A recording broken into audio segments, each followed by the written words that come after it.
from the black shadow below and into the white moonlight. And then his shadow followed him step by step up the grey wall upon his way. At last he reached the jutting beam, and there again he stopped for a moment, clutching tightly to it.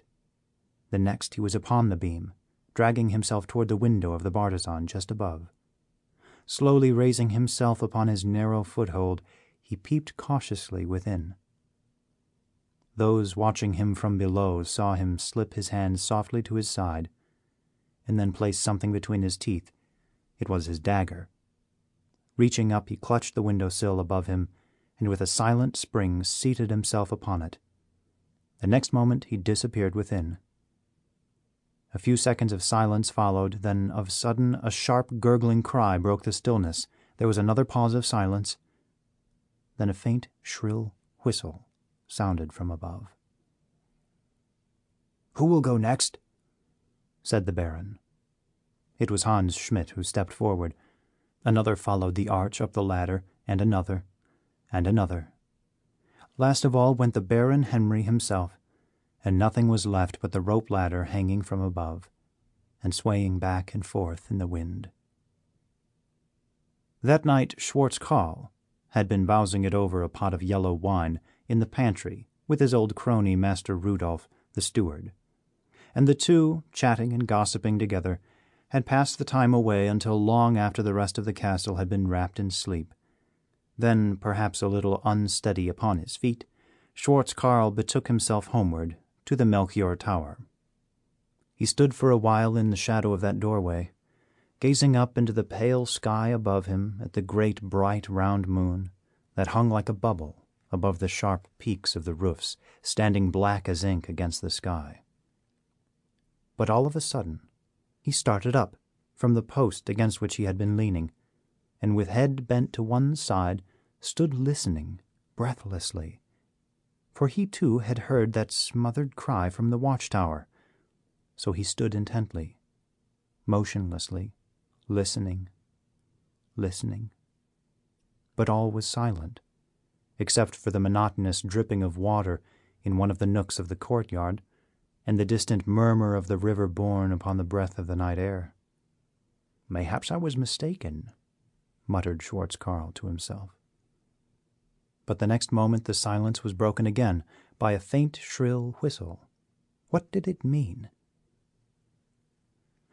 Back of the heavy oaken door of the tower was Schwartz Carl's crossbow, the portable windlass with which the bowstring was drawn back, and a pouch of bolts. Schwartz Carl reached back into the darkness, fumbling in the gloom until his fingers met the weapon. Setting his foot in the iron stirrup at the end of the stock, he wound the stout bowstring into the notch of the trigger, and carefully fitted the heavy, murderous-looking bolt into the groove. Minute after minute passed, and Schwartz Carl, holding his arblast in his hand, stood silently waiting and watching in the sharp-cut, black shadow of the doorway, motionless as a stone statue. Minute after minute passed. Suddenly there was a movement in the shadow of the arch of the great gateway across the courtyard, and the next moment a leathern-clad figure crept noiselessly out upon the moonlit pavement, and stood there, listening, his head bent to one side. Schwartz Carl knew very well that it was no one belonging to the castle, and from the nature of his action, that he was upon no good errand. He did not stop to challenge the suspicious stranger. The taking of another's life was thought too small a matter for much thought or care in those days. Schwartz Carl would have shot a man for a much smaller reason than the suspicious actions of this fellow. The leather-clad figure stood a fine target in the moonlight for a crossbow bolt. Schwartz Carl slowly raised the weapon to his shoulder and took a long and steady aim. Just then the stranger put his fingers to his lips and gave a low, shrill whistle. It was the last whistle that he was to give upon this earth. There was a sharp, jarring twang of the bowstring, the hiss of the flying bolt, and the dull thud as it struck its mark. The man gave a shrill, quavering cry and went staggering back, and then fell all of a heap against the wall behind him.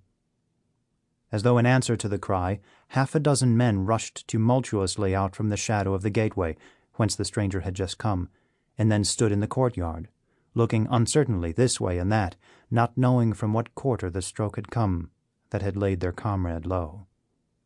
But Schwartz Carl did not give them time to discover that. There was no chance to string his cumbersome weapon again. Down he flung it upon the ground. "To arms!" he roared in a voice of thunder, and then clapped to the door of Melchior's tower and shot the great iron bolts with a clang and rattle. The next instant the Trotz-Drachen men were thundering at the door, but Schwartz Carl was already far up the winding steps. But now the others came pouring out from the gateway. "To the house!" roared Baron Henry. Then suddenly a clashing, clanging uproar crashed upon the night. Dong! Dong! It was the great alarm bell for Melchior's tower. Schwartz Carl was at his post. Little Baron Otto lay sleeping upon the great rough bed in his room, dreaming of the white cross on the hill and of Brother John. By and by he heard the convent bell ringing, and knew that there must be visitors at the gate, for loud voices sounded through his dream. Presently he knew that he was coming awake, but though the sunny monastery garden grew dimmer and dimmer to his sleeping sight, the clanging of the bell and the sound of shouts grew louder and louder. Then he opened his eyes. Flaming red lights from torches, carried hither and thither by people in the courtyard outside, flashed and ran along the wall of his room. Hoarse shouts and cries filled the air, and suddenly the shrill, piercing shriek of a woman rang from wall to wall. And through the noises the great bell from far above upon Melchior's tower clashed and clanged its harsh, resonant alarm. Otto sprang from his bed and looked out of the window and down upon the courtyard below. "Dear God, what dreadful thing hath happened?" he cried, and clasped his hands together. A cloud of smoke was pouring out from the windows of the building across the courtyard, whence a dull, ruddy glow flashed and flickered. Strange men were running here and there with flaming torches, and the now continuous shrieking of women pierced the air. Just beneath the window lay the figure of a man half naked and face downward upon the stones. Then suddenly Otto cried out in fear and horror, for, as he looked with dazed and bewildered eyes down into the lurid courtyard beneath, a savage man in a shining breastplate and steel cap came, dragging the dark, silent figure of a woman across the stones. But whether she was dead or in a swoon, Otto could not tell.